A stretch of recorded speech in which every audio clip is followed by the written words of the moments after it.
Sometimes we have to ask ourselves, what's using my life? Heard a guy give a lecture one time that says, we are today what we were when. And he was talking about the fact that we, to a great extent, behave, think, react because of some previous experience that we've had. One of the things that we know about life is that it is always changing. Sometimes you're up, sometimes you're down. Sometimes things go real well, and sometimes they don't. Sometimes you're happy, and sometimes you're sad. Now that's that thing called life. And when we begin to understand and know that, accepting that reality that we will never ever have things just on an even keel all the time, that you're going to have some ups and you're going to have some downs. But during those down moments, that's where the growth takes place. That's where the work is. See, anybody can feel good when they have their health, their bills are paid, they have happy relationships, business is successful. Anybody could be positive then. Anybody can have a larger vision then. Anybody can have faith under those kinds of circumstances. Am I correct? See, but the real challenge of growth, mentally, emotionally, and spiritually, comes when you get knocked down. Somebody said that adversity introduces a man to himself or a woman. How you handle it, that's where the growth takes place. When I was facing some challenges, I had a guy say something to me, and I suggest this is one of the first things that you want to do when you're facing a challenge. You want to get unstuck. Evaluate where you are. Look at it, assess yourself. Assess yourself and assess the situation. What brought you there? What role did you play? Earl Nightingale had a saying I like. He said, all of us are self-made, but only the successful will admit it. What has brought you to this point? What did you learn from it?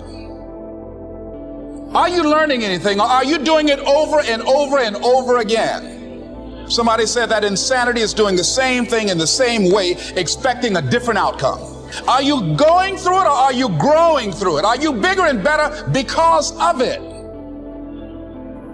Because it's not going to leave you until you grow through it. I was going through a major challenge in my life that was wearing me out, that was using me. Well, you see, your mind is, you know, when you go into a service station to get gas, you don't go in there and just start pumping. When you push the lever up, it clears the previous bill. By the same token, if you want to begin to move, you've got to clear your mind of all the unnecessary luggage and baggage that's weighing us down. I couldn't move. I couldn't think about what am I going to do to get out of this situation, because I was so concerned about what happened and what he did to me and how bad it was. I was so stuck in that I couldn't even focus on what I should have done. Feeling sorry for myself and angry, and none of that was taking me anywhere. So pretty soon I learned through effort, made a conscious, deliberate, determined effort. I had to let it go. I had to forgive it. Let it go and begin to focus on developing myself. And I say to you, you're going to have people to do things to you. Things are going to happen to you. And the most important thing to do is to harness your will and let it go and move so you can grow, so you can get on with your life. It doesn't matter about what happens to you. What matters is, what are you going to do about it? All of us have experienced some tragedy, and if we haven't, we will. And you can either let it destroy your life, or you can build upon it. You can permit it to let it hold you down, or you can decide, I'm not going to let that happen to me. I'm bigger than this. Make a declaration to yourself. Declare all out war that you're going to get out of this rut. I don't care how good you are. I don't care how talented you are. I don't care how much you work on yourself. There are some times when things aren't going to go right. They just are not going to go right. There are times when anything that can happen will happen. Murphy's Law will be knocking at your door. Why? I don't know why. That's called life. And you have to deal with it. Sometimes your life will be in a slump, just like sports. Some of the best shooters can't hit baskets different times in games. They get in a slump. Do they sit on the sideline and say, I just didn't hit a basket today? No, they continue to execute. I suggest to you that if you are facing a challenge, don't stop. Stay busy. Work your plan. Continue to do those things that you know that work for you after you have evaluated yourself in the situation. Continue to move. Stay busy, stay busy, stay busy. Find somebody that you can help so you can forget about you for a moment. See, sometimes the best thing to do is to be. Sometimes you have to just back up and go within yourself. A bow and arrow, you can't take a bow and just push it out an arrow. You just can't push the arrow out. You have to pull it back and then release it.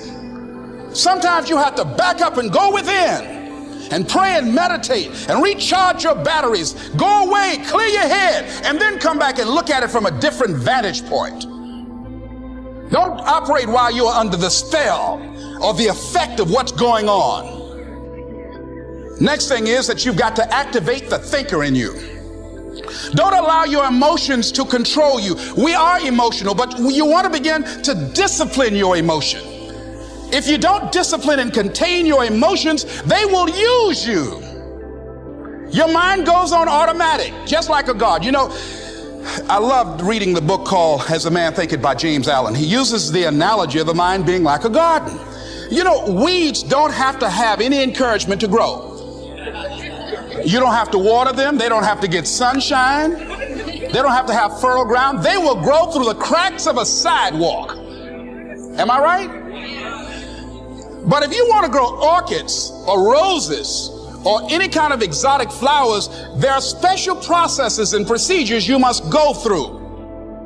Well, by the same token, you don't have to force yourself or motivate yourself to think negatively, to be depressed, to hate somebody, to want revenge, to want to get back at somebody, to beat yourself up over the head, to feel loaded with guilt. You don't have to make any effort to do that. Your mind is on automatic. It will do that by itself. But if you want to begin to move into your own personal greatness, if you want to begin to really enjoy a happy, successful, healthy life, you've got to be willing to go against the tide. You've got to be willing to harness your will and say, in spite of this, I'm in control here. I'm not going to let this get me down. I'm not going to let this destroy me. I'm coming back, and I'll be stronger and better because of it. You have got to make a declaration that this is what you stand for. You're standing up for your dreams. You're standing up for peace of mind. You're standing up for health. You want it, and you're going to go all out to have it. It's not going to be easy. When you want to change, it's not easy. If it were in fact easy, everybody would do it. But if you're serious, you'll go all out. So yes, I'm going to turn this situation around. I'm not going to sit back and moan and cry over what happened and what went wrong and who did what. I'm going to do something about this situation. The next thing that is important is that expect things to get better for you, because they are. See, life is cyclic. You're not, whatever experience you're having right now, it has not come to stay. It has come to pass. Not to stay, just to pass. It's just going through. The biggest challenge is to know what's happening. This is a part of this thing we call life. This too shall pass.